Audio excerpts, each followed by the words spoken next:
we'll go through the group norms really quick. The two main ones for this is share airtime. We don't have a lot of time, so if you are long-winded, be conscious of that, and don't ruin dinner. So, Brooks, Susan, Carrie, Brent, what is your relationship to water personally and professionally?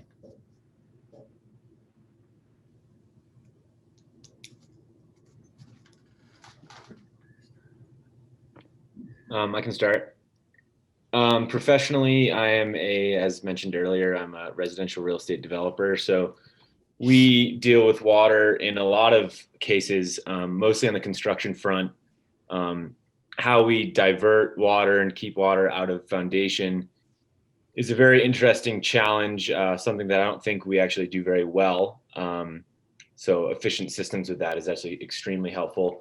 And then also irrigation systems. I mean, we do every aspect of construction. So we have to install more efficient irrigation systems. And then personally, I mean, I think like us all, it's the lifeblood of our earth. It's the lifeblood of us. So I think on a spiritual and personal level, it's the most important. Thanks. Thanks, Brooks.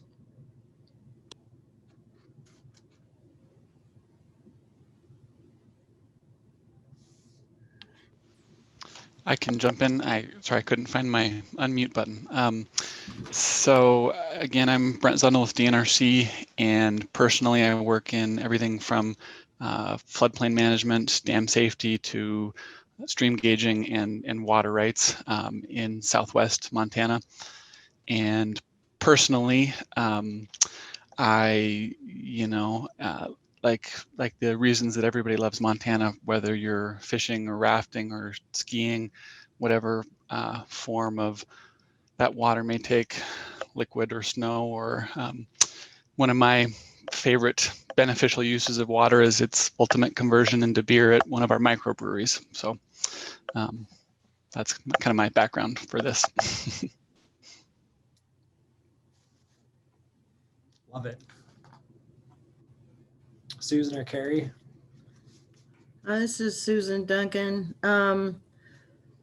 I deal with it particularly all summer because we are connected to the river for our irrigation water, and we also water off a well. And so consequently, we are dealing with a water source which is variable in flow. Not only seasonally, but it's also variable, maybe even hourly, daily or hourly. And when you have a ditch that's 4 miles long from the river, it's not something you can easily regulate.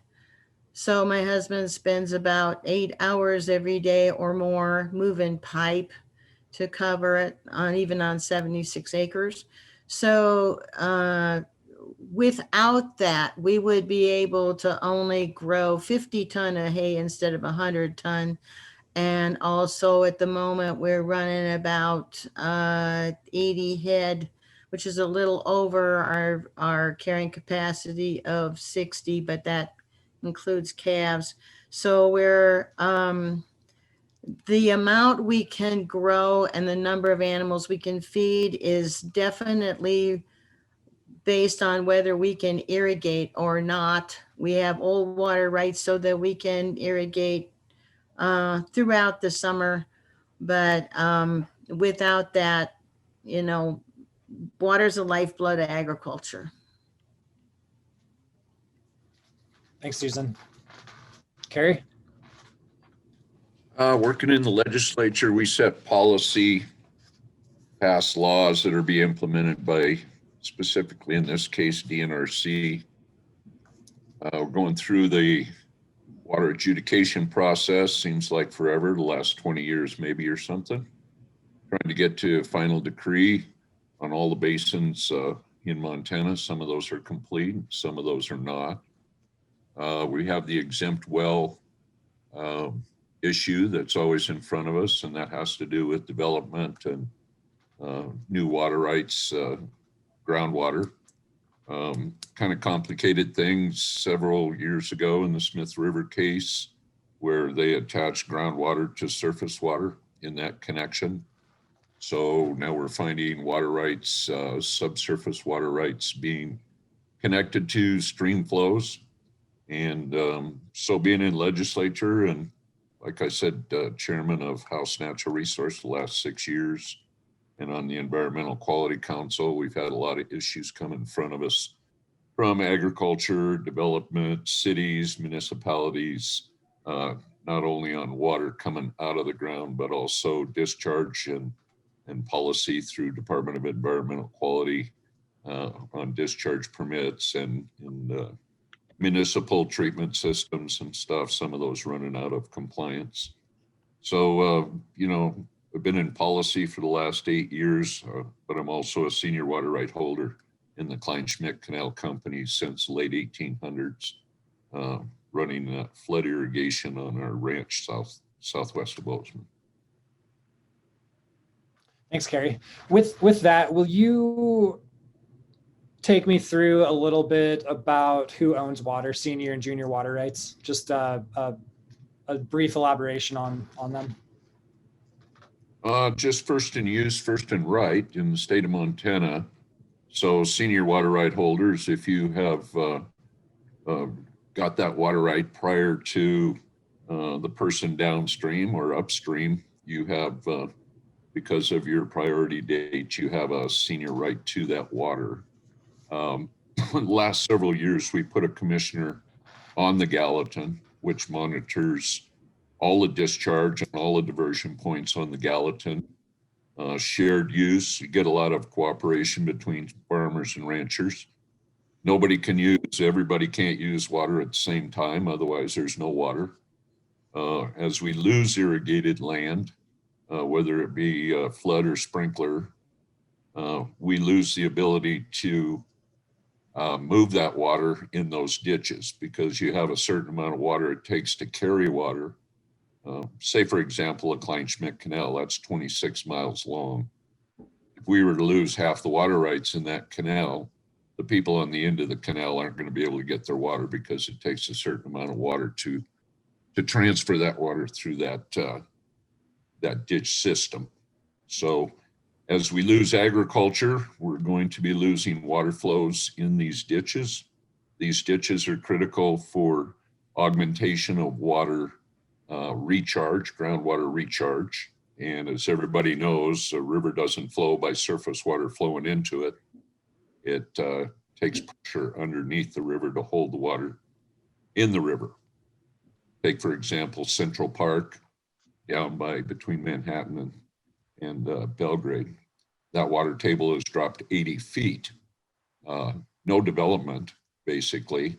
It's all in the practice of moving from flood irrigation to sprinkler system, which conserves water for the application, but it depletes the water in recharge for groundwater recharge, which takes pressure out from underneath the river and consequently reduces the flow within the river. Thanks, Kerry. That was a great understanding of it. So with this, feel free to, the four of you can kind of go back and forth with each other. My goal is to kind of create flow. How do different cultures value water?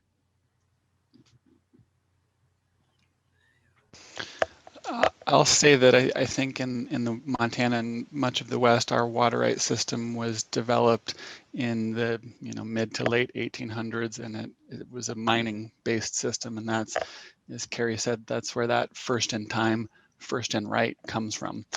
The people who made the first investment in using that water had the right to use the full amount that they needed, basically without consideration of the second person in line. I just put something else too, Brent, in there that in the state of Montana, you can have a water right, but if you can't put it to beneficial use, you actually can lose that water right. Kerry, that's interesting. So it's a rule called use it or lose it, basically. Is that correct? Pretty much. you know, a household sustaining a home through an exempt well, you have to have a beneficial use, and whether that's for domestic use or municipality use or for an irrigation right, or Murphy rights are a little bit different. That's stock water rights, the ability to water your animals. And then of course you have also the rights that Fish, Wildlife and Parks has come in the 60s and 70s, basically for in-stream flows for support of fish and fish habitat. But those are junior water rights compared to some of ours. I mean, I think our oldest water right is, I think 1894, 1896, and that comes out of the Kleinschmidt Canal, and that was a hand-dug canal, 26 miles long, coming out of the Gallatin.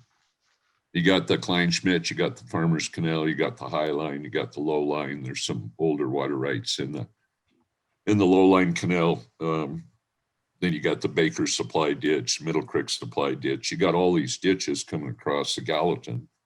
When my great-grandfather came here, this was a dry prairie.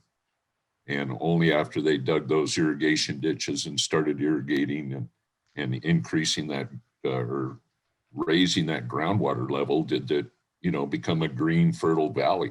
Prior to that, it was a dry prairie because the water remained in the streams. There weren't the supply ditches.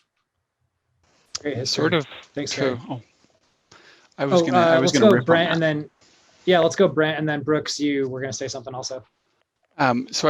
Carrie, I was going to make kind of explicit what Carrie said, that Montana has never recognized, you need to have a beneficial use for your water, but Montana has never recognized a prioritization of uses. So there's no one use that is preferred over the other. It is explicitly based on that priority date. And I think we've seen a cultural shift in how we value water in that, you know, in the early days, streams were and still commonly are totally dewatered. And in the 60s and 70s, Carrie mentioned in-stream water rights, where Fish, Wildlife and Parks was able to obtain water rights for the purpose of protecting water in stream for fishery and ecosystem services. So I think we've seen but those are junior water rights, very junior. So I think we've seen something of a shift in how we look at water in Montana and in the West. Right. So yeah, I was just going to say, I think Brent added detail simply to what I was going to say, that culturally, I think cultures are aligned with industry. So I would say in the West and where we are, water is not just a resource for drinking and fresh water, it's recreation, it's agriculture, it's life. So I think in cities, I think water gets pressed down in culture as a simple resource for drinking and washing and such. But in the West, or where we are, more importantly, it's more than just a resource. This is Sue Duncan. In Sioux culture, there's a saying, "Ni Wikoni," which is water is life. From my perspective, and the Sioux and Native American perspective, is that water belongs to all life, not just human life. So consequently, you must share. And actually, the way water as a commodity is, you have to share. You cannot hang on to it. If you drink it, you leave some that's going out to the septic tank, or whether you wash with it, whatever, this is a commodity that no one can hoard or hang on to forever. It has to flow through. And we're finding the same thing out about air in the era of COVID, that it has to flow through, and it does flow through. So in terms of who gets priority or who owns it, in a long run, nobody owns it.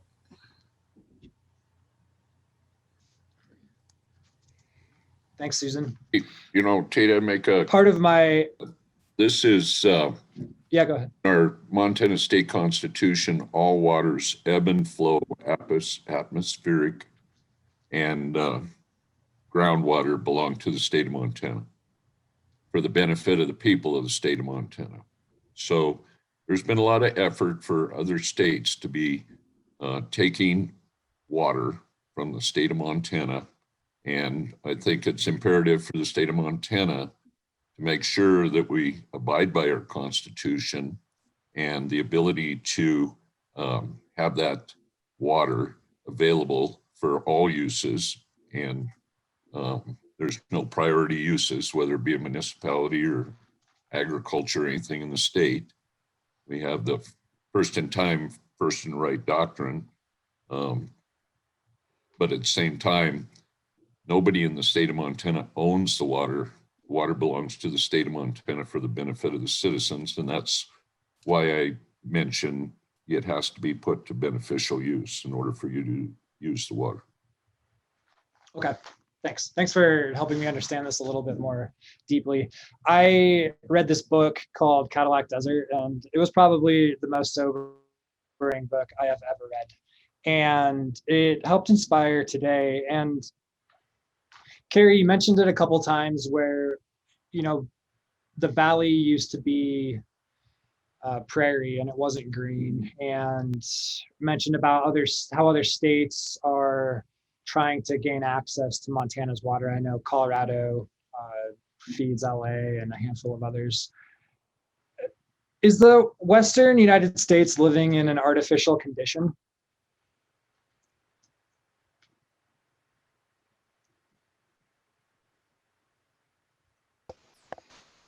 I don't know if that's directed at me, but I would say absolutely. Carrie did a great job of explaining that in the Gallatin Valley, that historically it was much drier than we would have experienced it recently. And as ditches and canals were cut across the landscape and fields were flood irrigated, that recharged our groundwater and artificially elevated the groundwater table. So we see, you know, plant types in places that we wouldn't have seen, that Lewis and Clark wouldn't have seen when they came through. And we have wells that are constructed shallower than they would have been before all of this recharge to our groundwater. So I think certainly we've had a big impact here in the Gallatin Valley, to say nothing of the cross-state diversions for the Colorado River.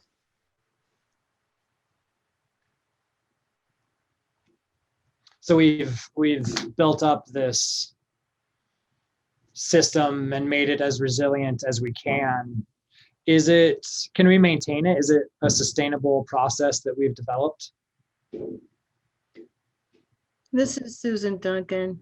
Part of this, I'm worried because the irrigators are the people, or the ditch companies are the people that know how to take the water out of the river and have the infrastructure that they built and maintain deliver that to the areas that everyone else now assumes are naturally wet. If you lose agriculture, particularly, you know, more imminently in the triangle, I don't know who delivers the water anymore or has the expertise. There are people, say like Black Bull Golf Course, that use the water, but they really don't know where it comes from. So if you lose that link because agricultural has been driven out, then I don't know who delivers the water or who has the expertise to do that in the future. So pivoting from the origin of ag managing water and its distribution, you're saying that there's becoming a separation. Is it okay that should the next chapter be led by ag, or should it be led by responsible development? There needs to be a great deal and much more connection between the development, the planning, and the irrigation ditches that have the infrastructure to deliver the water. And as Carrie says, there is a problem that perhaps with climate change or any other reason you want, there may be less water coming down or getting here. But to replace that recharge from all those ditches with, say, irrigating lawns and subdivisions through homeowners associations doesn't seem feasible to me. And so therefore we are looking at a much drier environment. And if we go to considerable urban development, then I don't see how we're going to maintain the status quo and quality of life that we're used to. When I think a lot about compassion, and humans find themselves in this trap where they're compassionate for other humans, no matter what the expense. And humans a lot of times choose where they live, whether it's, in a densely forested area or a desert that doesn't have water around, or a systemically hit hurricane city. We keep rebuilding and funneling money towards these maybe unsustainable projects that we keep putting ourselves into. What should we be compassionate towards irresponsible development in that sense?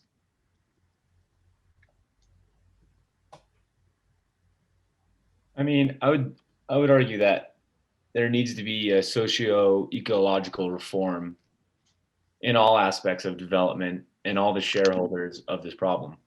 And I think if you look at the shareholders of the water problem, it's every human being and every life form.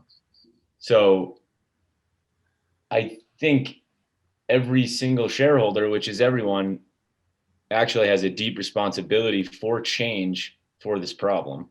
So I don't believe that there's compassion, or, I mean, making the same mistakes over again, which humans have always done. It's hard not to have compassion for us, but it is a time and a wake-up call, and a water issue is something that is a massive wake-up call as a time for change. So I think although compassion could be used, it's also a time to put the foot down.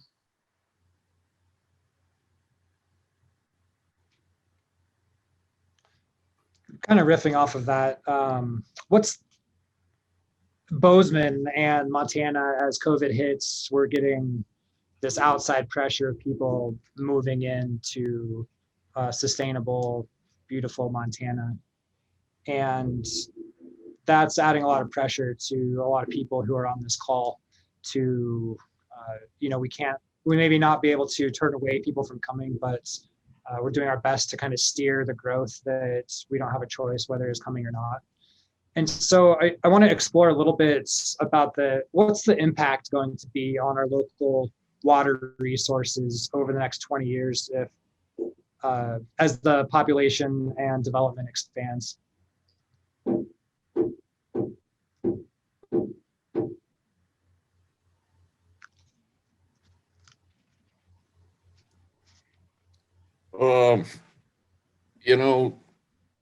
I guess we get right into it here.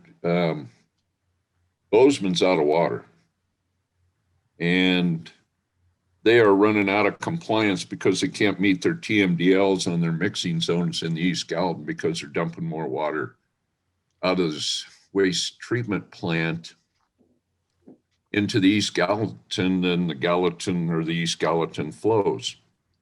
I'll take you back into the 60s and 70s when I used to fish the East Gallatin, and it smelled like a sewer out there on Dry Creek Road. And then back in the 80s and 90s and early 2000s, they had it cleaned up pretty good through the new treatment plant and better technology.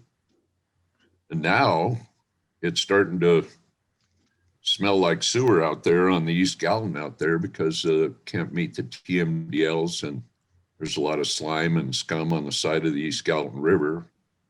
Kind of turning into a swamp out there because you're putting more water into the East Gallatin than historically was known. Taking water out of Middle Creek, And they're talking about taking water out of the Gallatin, maybe the Farmers Canal and some of those water rights and moving them into Bozeman. Again, moving water out of the West Gallatin aquifer and into the East Gallatin. So development by the city of Bozeman and their practices is really changing the characteristics of water within the entire valley. And I'd also say it's not uncommon for the Gallatin to go dry in the dirty 30s, 34, 35. The West Gallatin was dry at the mouth of the canyon. So that's not unusual for the West Gallatin to go dry. It just depends on, snowpack, water flows, different things. But Bozeman and municipality trying to grow, and all of those people coming in on that water supply coming out of basically Mystic Lake and Highlight, they're running out of water. And so I don't know what Bozeman's going to do in the future. It does concern me on their discharge into the East Gallatin and how they're changing the characteristics of the hydrology within the valley. So.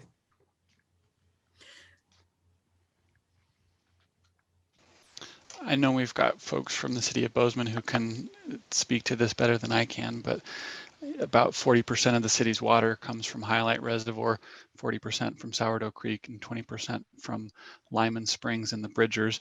And I know that the city is actively looking at a groundwater source with the thought that that would be more resilient and less susceptible to climate change. Maybe than a surface water source would be. Certainly, I think we see a lot of development in the Gallatin Valley that relies on exempt wells, which Carrie alluded to, that are small uses of groundwater that have very little oversight.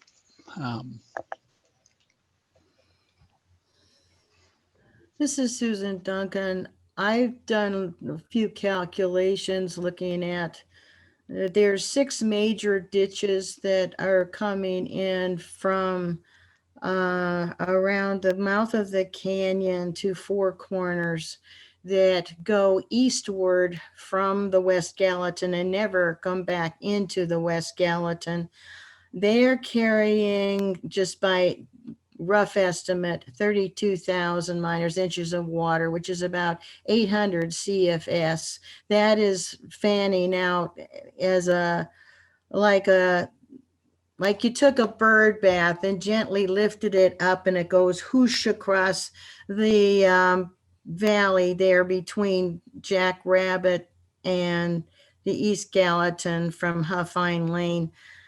That water, the developers are all upset because there's very high water tables in Woodland and Norton and Loyal Gardens, and that's that water, because those, for Norton and Loyal Gardens, Farmers Canal is the south boundary of those subdivisions, but that water has to get through above ground, underground, to get to the East Gallatin for Bozeman to be in compliance with their wastewater disposal into the East Gallatin.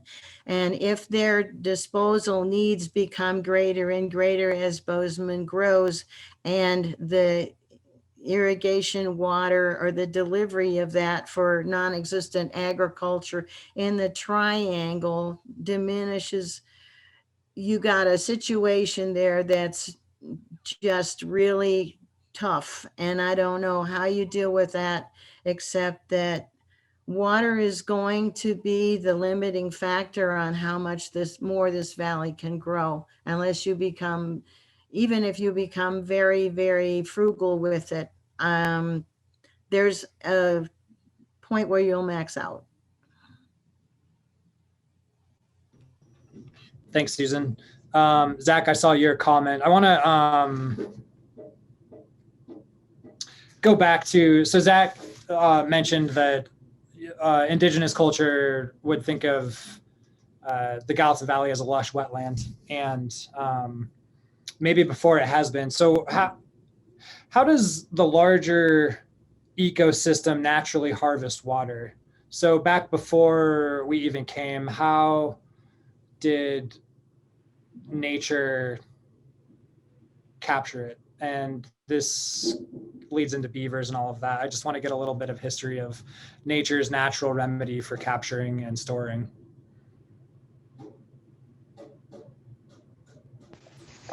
I would say that historically beavers were a very important part of the Gallatin Valley's ecosystem, and they slowed down and captured that water for later release, and definitely would have made it a wetter, lusher environment, like Zach pointed out. I think floodplains are critical too, and I see Jennifer just sent that to the group chat. A functional floodplain for our rivers and streams would have historically been a critical way to store water, slow down those peaks in our hydrograph, and release that water later in the season. And with a lot of this development pressure, as I'm sure some of our floodplain administrators could tell you, we see lots of desire to build in these beautiful areas that happen to be floodplains. Oh, okay. So humans, what we're doing is, as people move to the town, we're running out of area to put people, and it's interfering with all of the floodplains on what used to be full of beavers and flooding water storage in its natural way. We've kind of set that to the side. Yeah, exactly. Jennifer is saying what I want to say in the chat. I think even not that we've filled the valley already, but just floodplains and being next to water is really desirable. It's a nice place to be, so people want to build there and live there. It's not, if you live adjacent to the river, you don't want that channel to migrate and undercut and erode your house, basically. So we have tried to tame those natural processes, and I think you can see those effects now. Certainly the trapping of beavers would have made a huge historical impact, and I know that's certainly not my area of expertise, but something that is of great interest to people now is natural water storage using beavers or wetlands or other features like that. Great, thank you. We've got about 15 minutes left of this. A lot of what I hear about new developments and just word on the street would be to create carbon neutral developments. We talk a lot about how we use energy. It could be solar, wind, hydro. But beyond that, I guess I would frame it myself as I just take energy and use it. I hadn't considered until this year that I could use myself to be regenerative. What does a regenerative property or person look like? I can touch on that and a fact of regenerative development and how I define it and what I do. It has to, a purely regenerative development has to check off a few criterias to make it, actual regenerative. So one, the land has to flourish almost to a sense of where it was at its most healthy. Then there is, as I briefly touched on, sort of a socio-ecological aspect of regeneration, is that the people have to flourish in this place as well. So it has to become a synchronicity or harmony of both place and people. So a regenerative development needs to have buildings or place that are in harmony with a healthy ecosystem. Thanks, Brooks. Last piece to this, we're we're gonna choose our labs after this, and I want to explore with you how water fits into the economy, how water fits into the government, and how water fits into public action. So let's start with the economy. How does water relate to the economy? This could be like developments.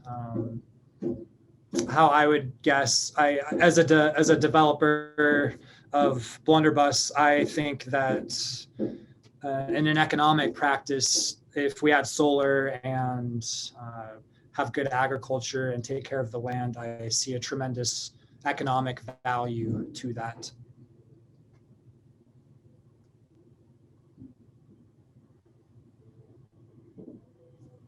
Yeah, I mean, How's I can. the economy. Yeah, I can touch briefly again on the development side. Is if you look at a self-sustaining or self-regenerating development, you're taking away a lot of costs. It's almost like a self-sustainable community that you're building. So whether you're growing your own food and retaining your own energy, I mean, economically, it makes more sense than anything else we do. Relying on outlying systems to power our homes or feed us. I think a regenerative space allows for people to feed themselves and get energy for themselves, and thus control the watershed and have water for yourselves. Okay, so that's the economy. How about government? Carrie or Brent's government and policy. How does water relate?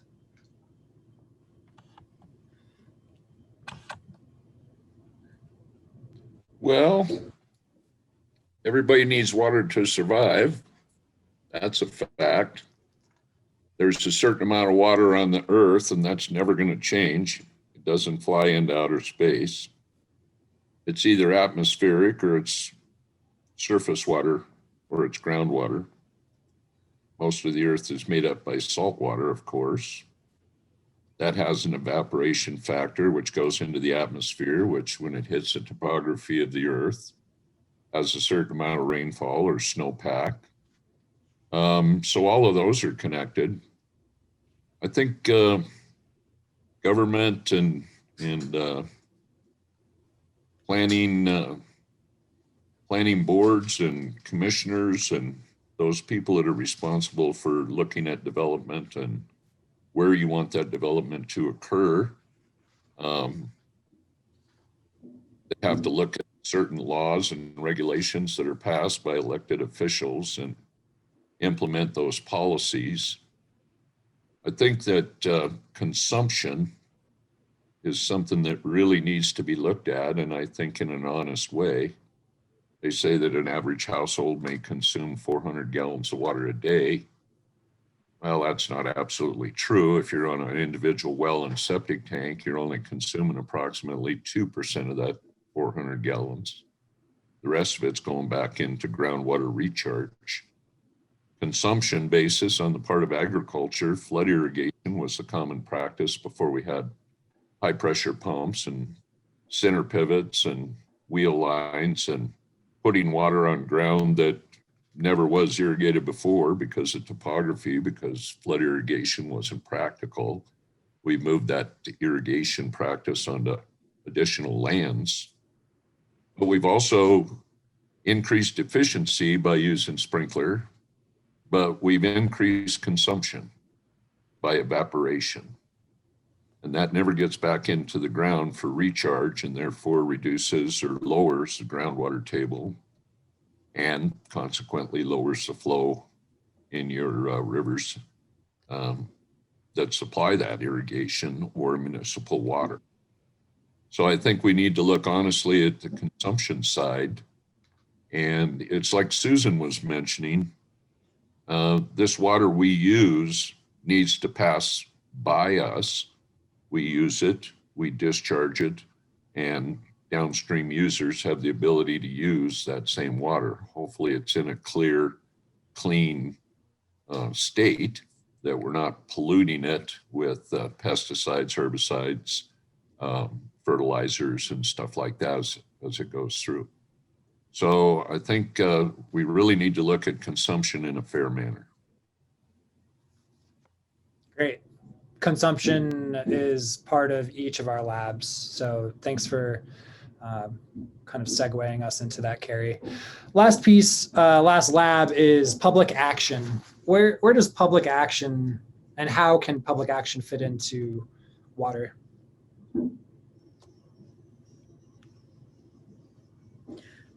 This is Sue Duncan. We have to talk about this, and we have to talk about it across urban rural divides. We have to find out or decide how we are going to share the water into the future, whether you live in a rural environment or an urban one. And, you know, like Carrie says, there's just so much water, and that volume might vary depending on circumstances, you know, later on. But we have to sit down and talk about this and work out how we're going to share the water and how this is going to have to be a moving target over time, because we're going to have to make adjustments in that plan over and over again so that everybody gets what they have to have, including the plants and animals that support the environment around us that we find so valuable too. So it's time to start talking. Cool. We're getting some good chats in there also. Thanks, everyone. That we've got about 30 minutes left before we take our next break, and we're gonna get into our labs. Let's see, Christine, could Brent define consumptive use from a DNRC perspective? Yeah. Sure. I would say, you know, consumptive use is the portion of the water that is lost to the system. So from an irrigation perspective, consumption is the amount of water that is evapotranspired by your crop and lost to our system. It does not flow back into the stream. It doesn't recharge groundwater. Consumptive use would be also something like evaporation from the surface of a reservoir. As I think it was Carrie that mentioned, domestic in-home use tends to be very, very non-consumptive. So if you're on a septic system, or even if you're on city sewer, you only consume probably less than 5% of your in-home use. But lawn and garden is hugely consumptive, especially if you're watering that and trying to keep it nice and green through the whole season. Great. All right. I think that concludes the dialogue. I want to go back out into the group right now. Thank you very much, the four of you, for kind of cracking that open. I want to check for understanding. We can do this popcorn style. Maybe raise your hand if you were listening. You can someone tell me what the challenge is after hearing that? Or challenge is?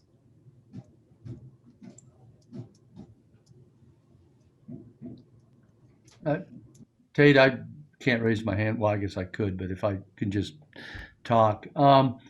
I definitely think, right, that some of this discussion has been, you know, what we were, right, when we first started diverting water back in 1864, 1865, and spreading it out and putting it to use.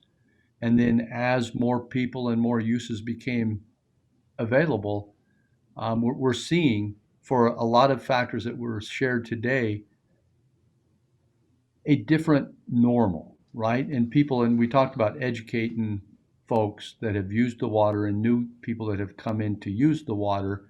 Education is going to be key on those effects and where we're going to be. And as Representative White said, there's only so much water available. But what hasn't really been talked a lot about is those property right sides of that water, and putting that right. We heard that the state owns the water. The right is the use of that water, and then what that means by the use of it, and how we put that. So I think that we need to also be addressing the property right side of that water and how we're going to move, rather than just the water's being available. So that piece, I think, definitely has to be expressed. Well, when you say that, with Blunderbuss, this development project that I have, I went through the county's building for lease or rent requirements, and it really made me put it in perspective of the ways that I have to acknowledge my small piece to develop, and things like landscaping requirements and how we manage stormwater. It reminded me like we get all our stormwater, then we in our parking lot we push it down the storm drain and it goes into the river or into the water treatment facility, and then we bring it all the way back out our systems, and we water the outdoors through this entire system, completely separating ourselves from the natural environment around us. And so that really led me into kind of this water capturing. Can we bring developments or small properties or businesses or towns to consider kind of a water capturing process? Like you mentioned, Walt, like the property rights who are bearing use, bringing it more onto an individual level to solve. Right. And Tate, I guess on that, right, and I don't know how deep we'll go, but right, again, the property right as an individual, and then the property right as a larger, and that's where a lot of the friction, I think, comes. And then how it affects, right, with that ladder of appropriation. So with that understanding, I do think that what you're seeing with the stormwater, right, as more development comes, and now we have to manage that, rather than just putting it in the nearest waterway or wherever that may be, putting that to use. But there's always an effect that's going to show up somewhere by impeding that flow of where it would have gone, right? That new normal is now different, and it's how we are going to manage that to get to the new normal. With that, I think there's a lot of opportunity to look at and store water and get it back into the ground to try to maintain that water aquifer that we've been talking about to the closest thing that we can manage, whether it be gravel pits, borrow pits, finding ways that we can augment the water table. And yes, it'll take both landowners and policy to make that work. And then efficiencies, right? We talk about that. I know Brooks talked about being efficient water users, but even something as simple as what that might mean, there's different definitions of what is efficient. Representative White talks about flood irrigations, and there's some great efficiencies in the aquifer storage. But as far as crop development, grass, tonnage, yields, there may be efficiencies of using less water at opportune times for that crop. So, it's very complex, but it's awesome, right, when we can talk about all the different aspects. It's so complicated, Walt. That's what makes it fun. Krista, you had a good point. Krista, can you kind of chime in on wastewater real quick? Sure. Krista Lee Evans, and Christine touched on it a little bit as well. And when we talk about, and I'm not certainly, and I recognize that on individual septics also have challenges. Okay, so I recognize that, and I know that there's benefits to moving water to a treatment facility. But when we talk about, and we'll just use a subdivision as an example, if their in-house use, if their toilet flushes and sink water goes into an on-site septic, then that water, once it moves through that treatment system, is returned much more locally. Whereas like a City of Bozeman system, where it goes into a pipe, and then is piped to a treatment plant and then put into the East Gallatin, that actually from that localized system could be 100% consumptive, because not out of the bigger water picture, right? Not out of, like Representative White was talking about, the water, fresh water in the whole world, but in that local system, that water is no longer available for another entity to use. So I think it's important to talk about, when we're talking about consumption, what does that mean? Does that mean globally? Does that mean site specific? In the water rights world, we often remind people that it's very fact and site specific on whether or not there will be impacts. And I think we need to be thoughtful about that when it comes to consumption and the discussion of that as well. Great. We're going to continue this. I want to give Pat a little bit of breathing room to set up our labs. There are 3 labs, like we said: government, public policy, and economics. If any of those piques your interest, will you type, actually, before you do that. Can I ask a question? Yeah, go ahead, Jennifer. Can you describe the difference between government and policy in particular, or even, Yeah. Government and policy are kind of in the same lab. So I guess I would place them similarly and in the same lab. Is that good? So Tate, I think the confusion, or maybe the confusion is, I think you said public policy rather than public action. Oh, I did. Yeah, sorry. Thank you. Public action is one lab that Kareen's going to lead. Economics is the second lab that Josie's going to lead, and government and policy is kind of what I imagine for the third lab that I will lead. Does that help, Jennifer? I'm hoping to find a guide or 2 for each lab. So beyond finding guides, I want you all to explore and find something that you may not normally choose, but we also need a couple of guides or experts. And so maybe we'll go through Josie and Kareen and myself and just see what kind of guide we're looking for. Go ahead, Jennifer. Okay, sorry, I'm just really slow. So is the government targeting state government, federal government, local government? I mean, there's all these levels, or all of it?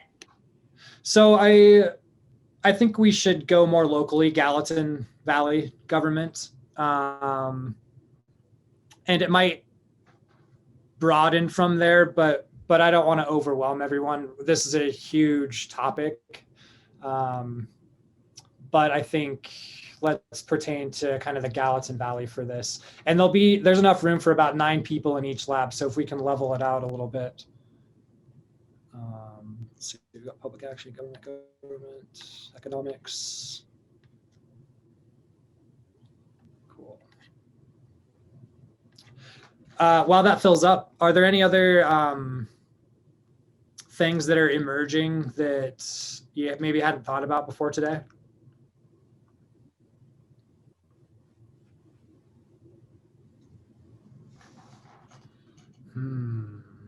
Okay. How are we doing on, Pat, do you have a firm number on each lab yet?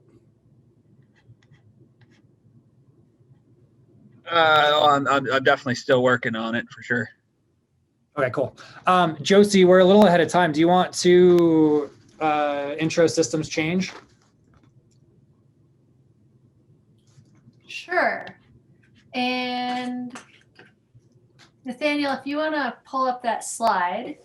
So I think, so as Tate said, we're getting ready to head into our labs, and in just a few minutes, we're going to take a 15-minute break.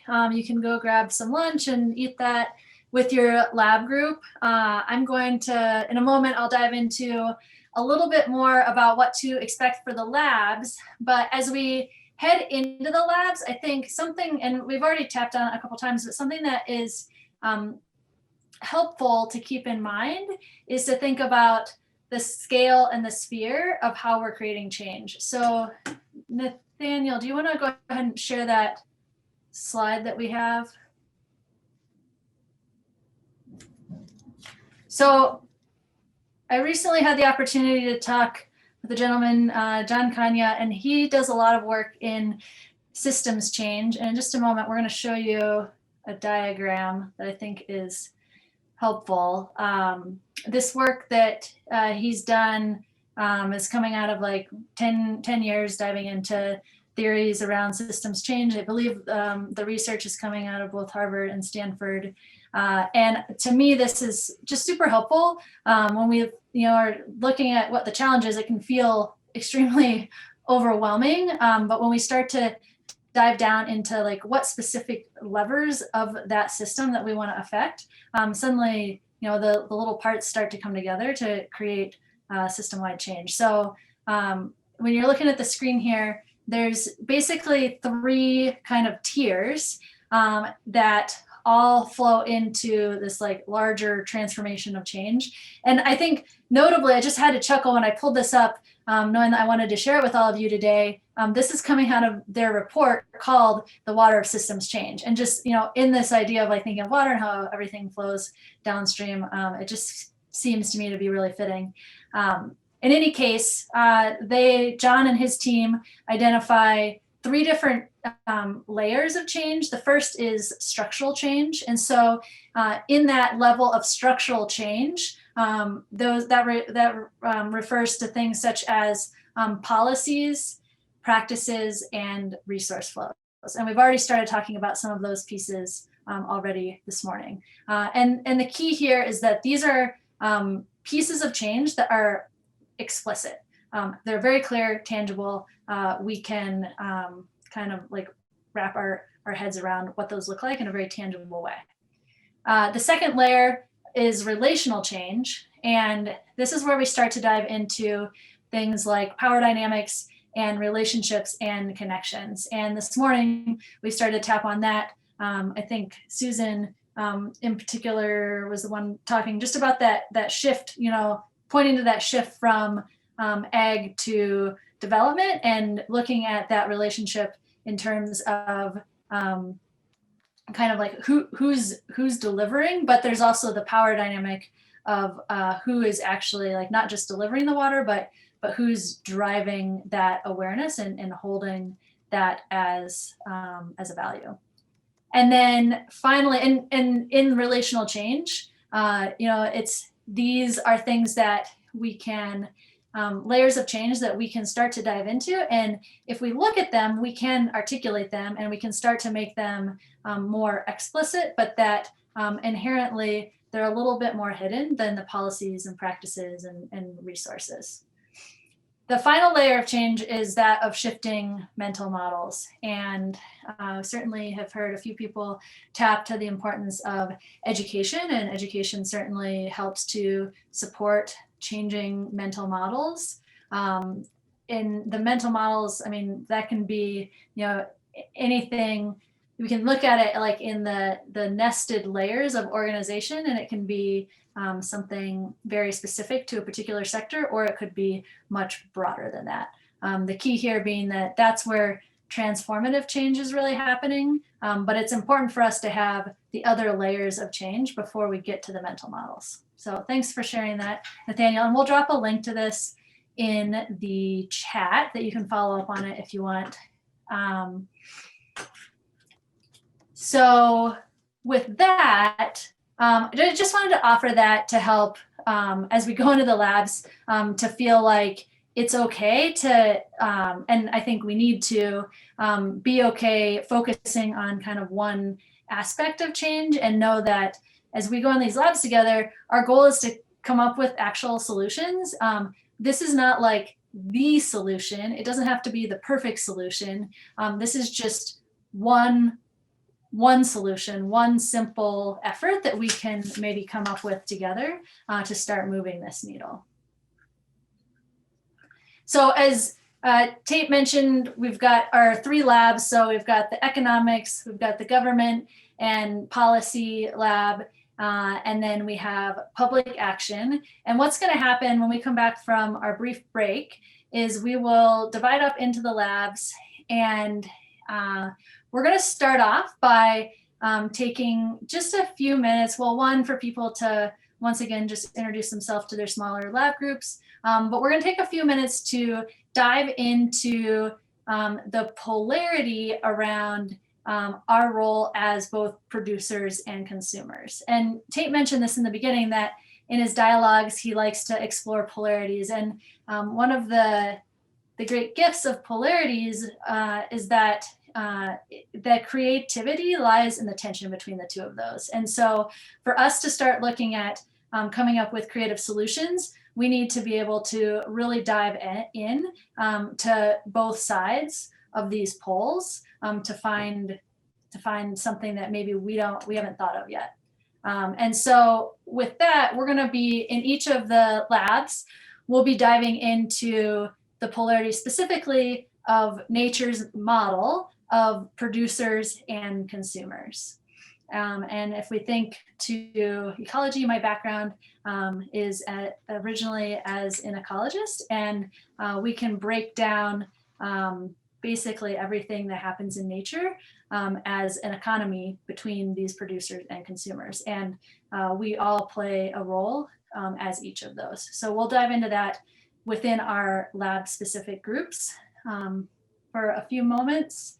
And then after that, we will come back out, and there's going to be basically 3 different segments for this afternoon. And it's going to be just an opportunity. We're going to move through, when we talk about these labs, we're going to be moving through a problem solving process together, where we're defining the challenge, coming up with a solution, and then making a plan for that.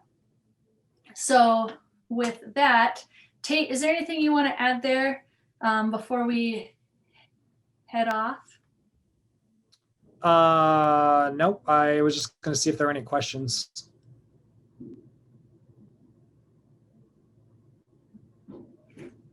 So if there aren't any questions, I think our plan is to go get our lunches and meet back in our lab. Let's meet back in the main room at 11:25. Yeah, I'll give just a little more direction to what to expect for the Yeah, go for it. Yeah, go for it. So we'll see you. Well, we'll see you all back in 15 minutes, and then we'll spend maybe 2 more minutes together before we break up. So thank you all so much for your attention this morning. Thanks again to the panelists for just putting themselves out there for us to all have some greater understanding, and to everyone that contributed in the chat. There's some really great info there too. So thank you all, and we'll see you back in a few minutes.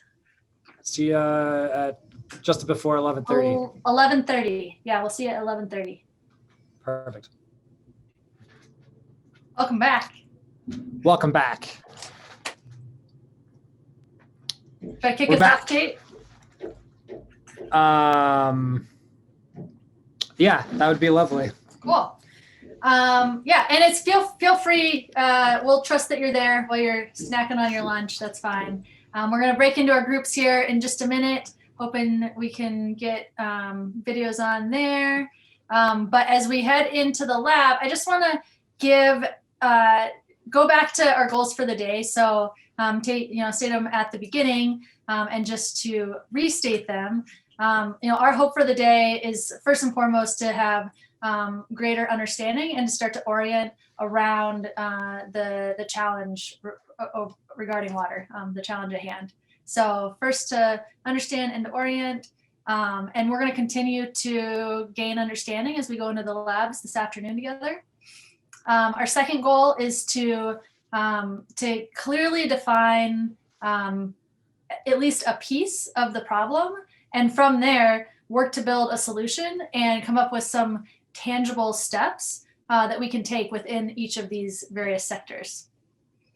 And then last, but certainly not least, our goal is to build relationships, and in doing that to both catalyze new and accelerating current projects and solutions that people have with their new and existing projects. And so particularly as we head into the lab, I'm just going to ask that we hold both this orientation around trying really hard to define the challenge and come up with a solution, so that we can start moving the needle in tangible ways, while also, it's a both and, really like diving into this process together and knowing that through this process, this is part of how we are starting to build relationships together. And so in that, we're holding, it's the both and, both the relationships and defining the problem or the challenge and the solutions. So we've got 3 segments coming up for this afternoon. Each one's going to be just roughly a little less than an hour. That to start with, we're going to get together. We're going to define the challenge. And as I mentioned before our break, to kick that off, we're going to dive into this conversation on just starting to own the polarity of producers and consumers and where we fit in to each of those sides of this economy of nature and beyond. Secondly, we're going to dive into exploring the solutions, and a lot of that's going to be brainstorming. And throughout these 3 segments in the labs, just know that Tate and Kareen and myself, we are going to be facilitating a conversation. We're going to ask that somebody in the group be a note taker, and that we're going to be working hard to keep us on track so that we can be as efficient as we can be without getting stuck into any particular rabbit holes.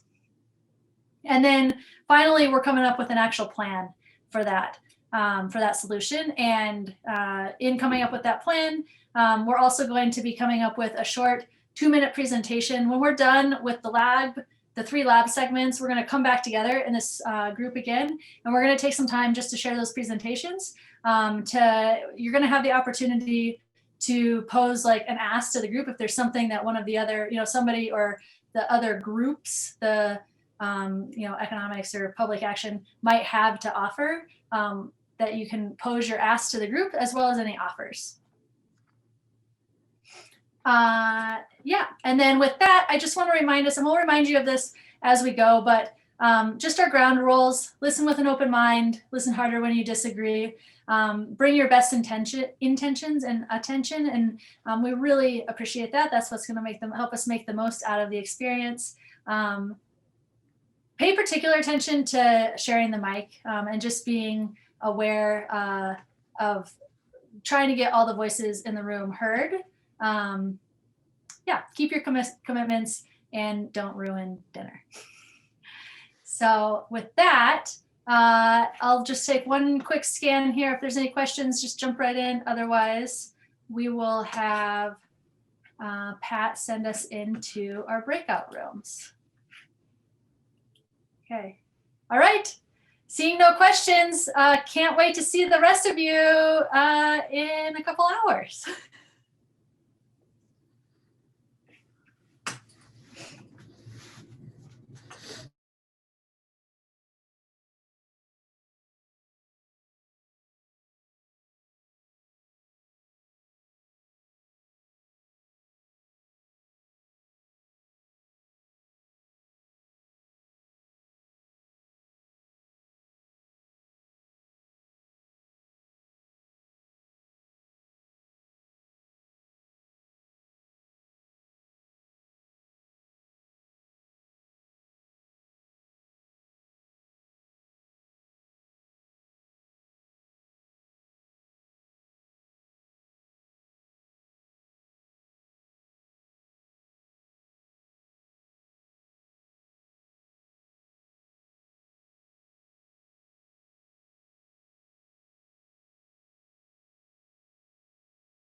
So my economic perspective is from historically, it doesn't always have to be that way, but has primarily been from irrigated ag and how we remain economically viable and water availability and that type of thing. Awesome. Thanks. That's helpful. Krista, do you want to just tag somebody to go next? Sure. How about Mr. Karp, since you're next in my list? Yeah. Okay, yeah, Jason Karp, Planning Director over in Belgrade.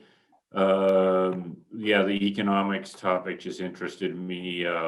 The economics and the economy is a thing, we're dealing with. We're growing really fast, and it's inevitable that we are going to grow, and how we handle that. The growth is also sort of our, the house building is sort of our GM plant or our coal mine. That's where everybody goes to work every day. So it's important in that aspect as well. So. Thanks. Jason, you can tag somebody. Oh, go ahead, Linda. Hi, I'm Linda Revenaugh. I am the Executive Officer for the Southwest Montana Building Industry Association, or SWMBIA. We're affiliated with the National Association of Home Builders and the Montana Building Industry Association, which is based up in Helena. Economics regarding water use are really important, just because anytime, as far as housing, that we come up with a great idea or some new regulations, that prices out more people in the valley.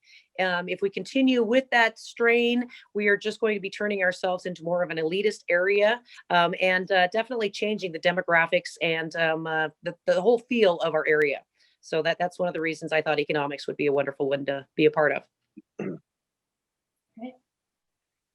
Thanks, Linda. Linda, who's next? Oh, there's got to be somebody here. How about Jim? Hi, Jim Gingery. I'm a real estate broker with Antelope Realty and Organic Forces Real Estate. And Organic Forces is a new brand where we're going to be focusing hopefully on sustainable developments that are environmentally aware and kind of do things the right way instead of the old-fashioned way of just build. So hopefully that's what we're going to be able to get to do the right way. Thanks, Jim. Who's next? I'm not sure who's left. Who has not gone yet? Brooks. Yeah, I'll go. Thanks, Jim. Yeah, Brooks Terrell. I do ecologically aware real estate developments. I'm almost all focused in Big Sky. But I also control, or most of what I do is the economic feasibility of development. So I do all the financials and figure out if a project will work. I do the construction budgets. I do all sort of the number crunching for our team. So I think a big thing is, one thing that's tough with what I do is figuring out if a project can connect and work for our shareholders. And a lot of the time that makes doing ecologically aware things tough. Solar energy is expensive to install.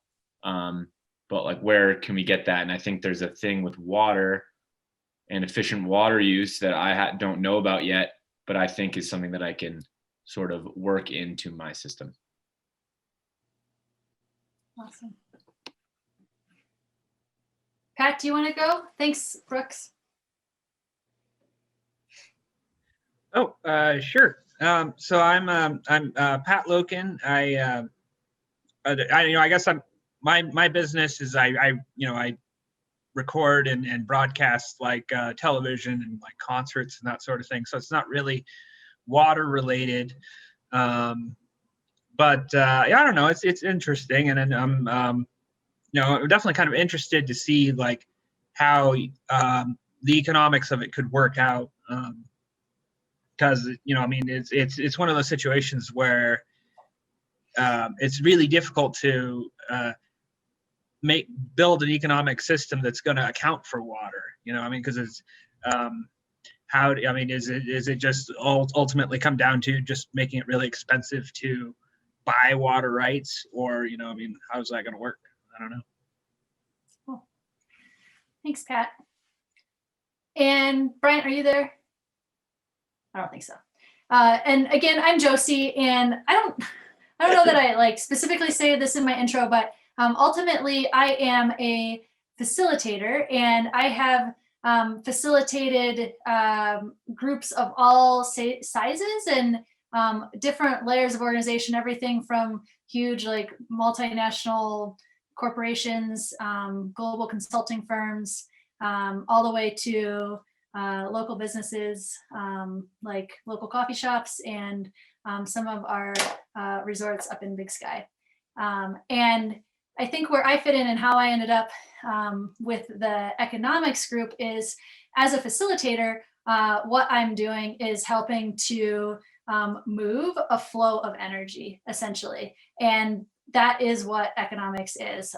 As I mentioned, my background, academic background, is in biology and specifically ecology. I have a master's in ecology and looking at community-based conservation efforts, and again, applying these ecological principles and taking them and trying to apply them to, not trying, but looking to them as a model for how we help resources flow. And so resources, obviously water, but also economics. And I would say that I come in, I also, through my master's work, did a lot of work with the triple bottom line concept, which is basically looking at a measure of success being not just the economy, but also impact on the public and on the environment.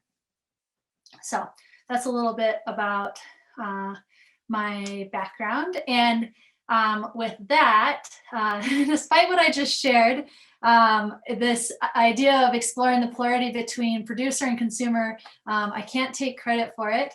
It came out of our team, but I think it is a really great place for us to start because, as I said, by diving into polarities, that's where we're able to find creative solutions. And so I want to take just a few more minutes if we can each share, and let's keep this kind of popcorn style. If somebody has comment to what somebody says, feel free to let them finish sharing and then jump in and ask a follow-up question. But I'd like for us all to share where we see our role, and this can be personal, professional, it can, like, whatever realm speaks to you, speak from that place. But how do you show up both as a producer and a consumer of water and in this greater challenge of water? And we've maybe spoke to it a little bit, but let's just articulate that a little more.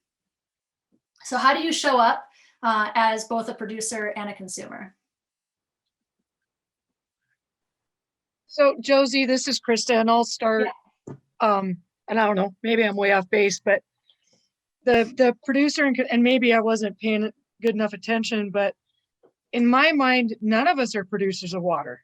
That's all reliant on Mother Nature and what we have available. So really in the water world, what you have is a limited supply with increased demand. And how do we as consumers of that natural resource share that in a way that recognizes property rights and recognizes the demand and need for water for new uses? So, as a producer, I don't see, I don't know, there's potential, there's pending legislation on snowmaking, et cetera. And so maybe that would be a producer world. But in general, I just see us all as consumers and how we manage that supply to better meet the demand. But yeah, so that's my perspective. For me, I'm very lucky in that the people I work with and that I represent in front of the legislature, it's easy because it's easy to lobby for them and to speak on their behalf because it's something that I believe in. And so anyway, the producer concept, I guess, is hard for me because I don't see any of us as producers, but I could be swayed, I'm sure. Yeah, well, that's good. I'll jump in, but does anybody else have something to offer, Krista, or your own perspective, particularly around how we might think of ourselves as producers in this challenge? Well, I think Krista's absolutely right. In reality, we use water. It passes through us in various ways. It goes back in the ground, it gets cleaned up, or it goes up in the atmosphere and then rains back down on us. It's amazing. It's an amazing system, but it's a kind of a closed system.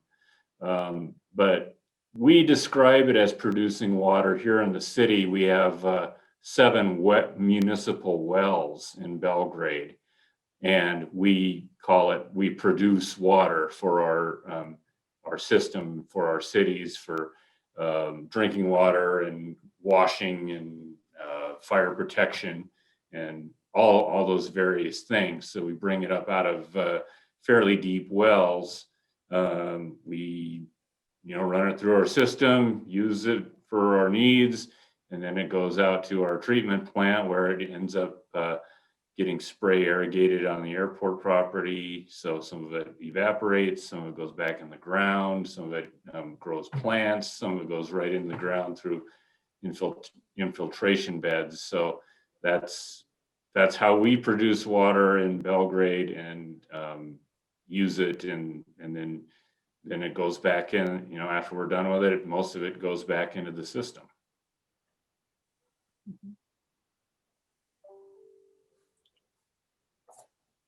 Brooks, you talked about just like your role in bringing regeneration into the systems that you're designing. Can you speak, how does this question land for you?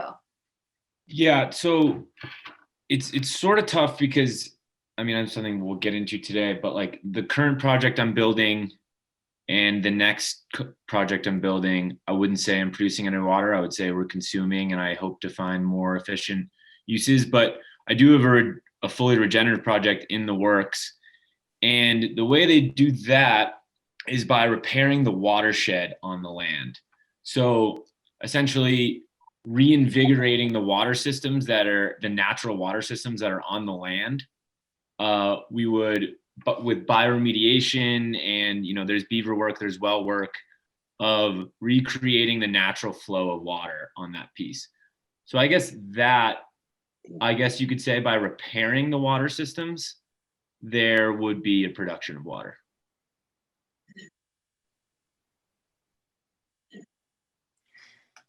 So Chris, I think we're hearing both from Jason more of like a tangible way that Belgrade is like framing that idea of water production, right? And then Brooks, you're given a great example there for thinking of repair as regeneration and essentially reframing that in some ways as production. But how does that land for you when you're saying like we are consumers ultimately, and we are talking about something that is a limited resource, right? Well, and so that's good for me. I kind of live in my own world, right? Just like everybody, we talk to the same people or usually people that are in our world. And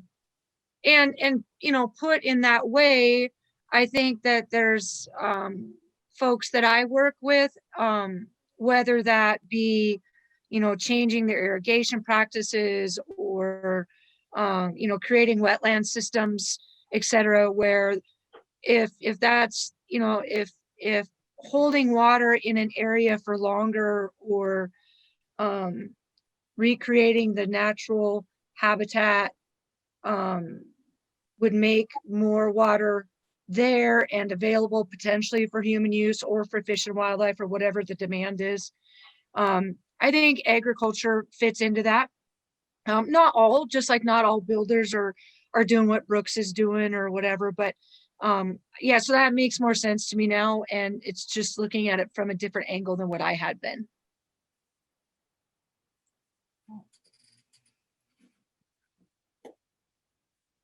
Jim, Linda, Pat, let's hear how you weigh in on this.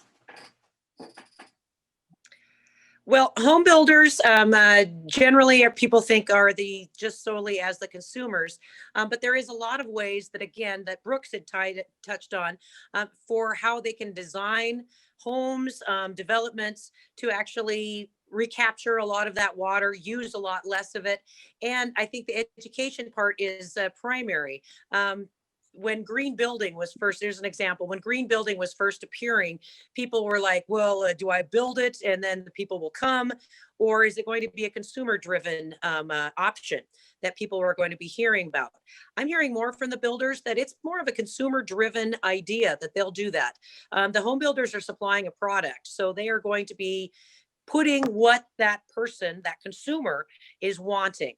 Now that could be in a different bunch of different options, whether that be, you know, the planning of design of their home, all of the energy efficient appliances that they may be putting in there, a rain capture system, using even down to the native landscape preservation that they could be using to do that. Is that going to come from the builder, or is that going to come from the consumer that is wanting that house? I had a city commissioner many years ago that told me that, you know, if you wanted to save the forest, you built yourself, you lived in town. Well, we're seeing a lot of people that don't want to live in town. And how do we encourage people, you know, again, to go where and to build how they are going to be less of an impact on the water systems? And, you know, it's interesting that you point out this, from your, you know, the perspective you're seeing, that there's this flow of the consumer is, you know, driving what then is produced. Can you pick up for me that polarity in also in terms of, if we're diving into polarities, the flip of that. So the producer driving how the, I'm totally flip-flopping myself.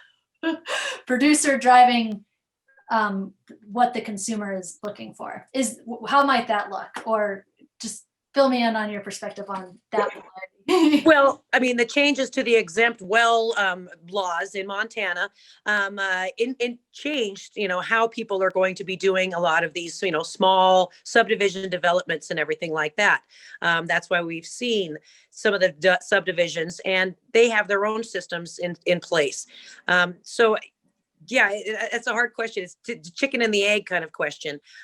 You do see a lot of now, I think we're seeing a lot more, and Brooke's can attest to that, developers that would like to see that, you know, how to do that. I mean, there are studies that prove that the cost of a land around side of a conservation easement, which is supposed to protect all of that area, it drives up the property value, the perceived value of that property all the way around those conservation easements.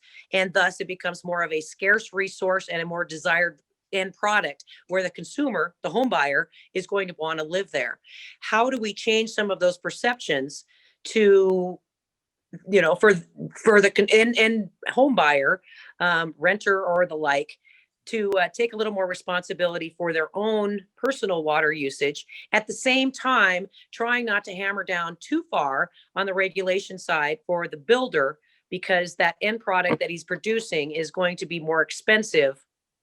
And you know, is there, where do you find that middle line between what is right, you know, differences that you can make, and how to change that to something that's going to benefit everyone at the end? Yeah, I think I totally understand what you're saying. I think what our sort of business model, because we're the developer, and we build to sell, so we are essentially assuming the consumer will want an ecologically conscious product, is kind of our driving force of, well, no, we're doing it because we want to do it, but, and it's a risk, but it's essentially saying we're spending more money with our ecological infrastructure, assuming that the consumer will want to buy ecologically aware product in homes. So I have a question on that. And so a couple of things. Based on what Jim explained with his new venture, it sounds like, and he can clarify, but it sounds like he's trying to help potentially drive consumers in a certain direction, or to meet the needs of those types of consumers. But here's another kind of, I don't know, random question maybe. And that is, so, and I'm not a builder, and so I don't understand all this, but I'm assuming it's a bit more expensive to build like you're building, Brooks. And so from a water standpoint, and I think this is what Linda was getting at as well, is that there's going to be properties that people will spend a lot of money on that are maybe consume less water and potentially even produce water. And so that's a part of the demographic, but we also have others in the valley who need a place to live that can't afford, and maybe I'm making huge assumptions, but that can't afford that type of building. And if so, how do we work with our water resources to make housing that's affordable for our local, our everyday person? How do we do that? I think, and I can't remember the name of the subdivision, but it was a pretty impressive way the way they did it. They put in 3 exempt wells, and this was in the Gallatin, and they shared that water amongst multiple houses. They double piped so that they were irrigating their lawns with what was historically ag irrigation water. Is that something that can be done for maybe people who can't afford the more expensive options?